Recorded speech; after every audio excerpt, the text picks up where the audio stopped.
بسم اللہ الرحمن الرحیم۔ السلام علیکم۔ آج تاریخ 18 نومبر 2021 بروز جمعرات۔ سعودی عرب کے آج کے خبر نامے کے ساتھ میں ہوں عائشہ۔ اگر آپ بھی سعودی عرب کے حالات و واقعات سے باخبر رہنا چاہتے ہیں ویڈیو کو مکمل دیکھیے گا اور ہمارے چینل کو سبسکرائب کر دیجیے اور ساتھ میں لگی بیل آئیکن کو دبا دیں تاکہ آپ کو ہمارا نوٹیفیکیشن موصول ہو سکے۔ خبر نامے میں شامل کرتے ہیں سعودی عرب کی پہلی خبر۔ سعودی عرب میں کرونا وائرس سے متاثرہ 97% افراد نے ویکسین نہیں لی۔ ریاض سعودی عرب کی وزارت صحت نے انکشاف کیا ہے کہ مملکت میں گزشتہ 2 ماہ کے دوران کرونا وائرس سے متاثرہ 97% افراد نے ویکسین نہیں لی یا صرف ایک خوراک لی ہے۔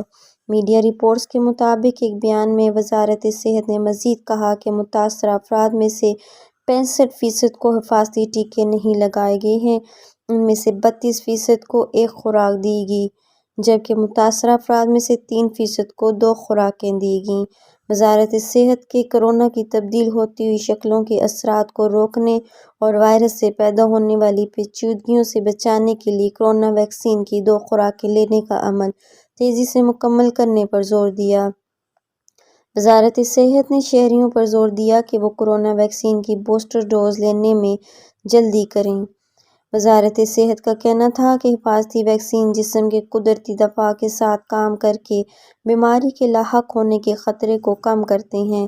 بیان میں کہا گیا کہ جب ویکسین لی جاتی ہے تو مدافعتی نظام اس طرح رد عمل ظاہر کرتا ہے کہ جیسے یہ وائرس جسم میں داخل ہوتا ہے اور اینٹی باڈیز کو پہچان لیتی ہیں۔ یہ اینٹی باڈیز پروٹین پیدا کرتی ہیں جو قدرتی مدافعتی نظام میں مؤثر کردار ادا کرتی ہیں۔ وزارت صحت کا کہنا تھا کہ کچھ مطالعات کے مطابق کورونا ویکسین کی عمومی مدت 6 ماہ، لہٰذا بوسٹر یا مہلک خوراک جو ایک ایسی خوراک ہے جو قوت مدافعت کو کم سطح تک پہنچنے سے روکتی ہے۔ خبر نامے میں شامل کرتے ہیں سعودی عرب کی دوسری خبر۔ سعودی عرب کے وزیر داخلہ کا پاکستانی ہم منصب شیخ رشید احمد سے ان کے بڑے بھائی کی وفات پر اظہار تعزیت۔ اسلام آباد۔ سعودی عرب کے وزیر داخلہ عبدالعزیز بن سعود ال سعود نے اپنے پاکستانی ہم منصب شیخ رشید احمد سے ان کے بڑے بھائی کی وفات پر اظہار تعزیت کیا۔ بدھ کو وزارت داخلہ کی طرف سے جاری بیان کے مطابق سعودی وزیر داخلہ عبدالعزیز بن سعود ال سعود نے مرحوم کی ایصال ثواب اور بلند درجات کے لیے دعا کی۔ انہوں نے شیخ رشید احمد کو کہا کہ آپ اور آپ کے خاندان کے دکھ میں برابر کا شریک ہوں۔ انہوں نے کہا کہ اللہ تعالیٰ مرحوم کی درجات کو بلند کرے اور انہیں غرق نعمت کرے۔